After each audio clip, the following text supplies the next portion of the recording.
கிராமங்கள் திட்டம் எந்த ஆண்டு தொடங்கப்பட்டது? ஆன்சர் 2023ஆம் ஆண்டு தான் வளமான கிராமங்கள் திட்டம், அதாவது வைப்ரண்ட் வில்லேஜஸ் ப்ரோக்ராம். ஸோ இந்த ஸ்கீம் உங்களுக்கு துடிப்பான கிராமங்கள் திட்டம் அப்படின்னு கேட்கலாம், அல்லது வளமான கிராமங்கள் திட்டம் அப்படின்னு கேட்கலாம். இது 2023 லான்ச் பண்ணியிருக்காங்க.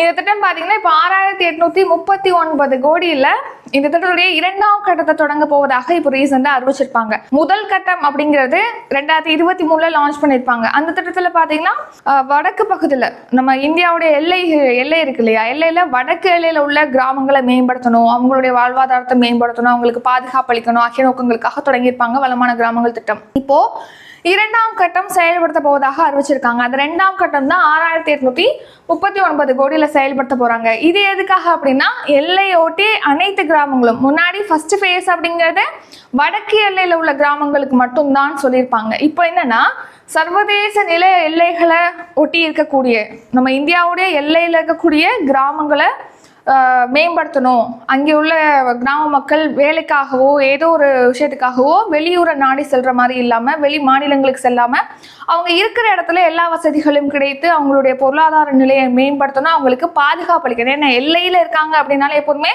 பாதுகாப்பு அச்சுறுத்தல் இருக்கும். ஸோ அவங்களுக்கு பாதுகாப்பை வழங்கணும் அப்படிங்கிறதுக்காக தான் இந்த திட்டத்தோட நோக்கம். என்ன? எல்லை கிராமங்களிலிருந்து மக்கள் வெளியேறுவதை தடுக்கிறது. அடுத்து எல்லை கிராமங்களில் உள்ள அனைவருக்குமே அரசுடைய திட்டங்கள் முழுமையாக சென்றடைவதை உறுதி செய்வது. அடுத்து இந்த கிராமங்களை தேசிய பாதுகாப்பை வலுப்படுத்தக்கூடிய ஒரு சக்தி வாய்ந்த பகுதியாக மாற்றுவது. இதெல்லாம் தான் இந்த வளமான கிராமங்கள் திட்டத்துக்கான நோக்கங்கள்.